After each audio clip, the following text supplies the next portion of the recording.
Now, some of the funnest boards to make here at Liquid Force were the boards that were clearly way too small for us to ride.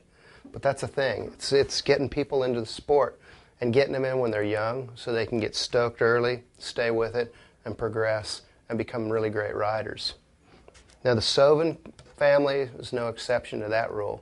Starting early, Philip Sovin was the youngest rider ever to sign with Liquid Force. And he had two younger brothers. And his second pro model was the Nemesis. And what we wanted to do with the Nemesis was not just make a board in 3 sizes, but to make a board that actually grew with the rider's ability.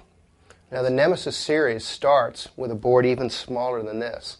It's the Nemesis 111. And the 111 has even a more rounded tip shape, a really mellow continuous rocker, and even softer side fins, so that you still have hold, but the whole board's about being forgiving, being user-friendly, being easy to turn rail to rail, and to get you into the sport easily, to get you up easily, and to have you learn how to turn across the wake and start catching your first airs without going out the front. In the middle of the line is the 118. Now, the 118 starts getting a more pronounced tip shape. The rocker gets a little more pronounced, a little more curve put into it, beginning to become a hybrid. And the side fins get a little more definition to give you a little more hold.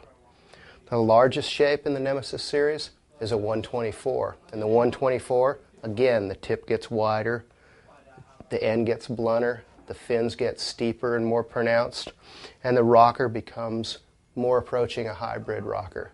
So with the Nemesis, this is a series of boards that you can start with. It can be the first board you learn to wakeboard on, and it can be a board that you progress up to the point where then you start looking at bigger, more performance-oriented shapes as you become a larger rider.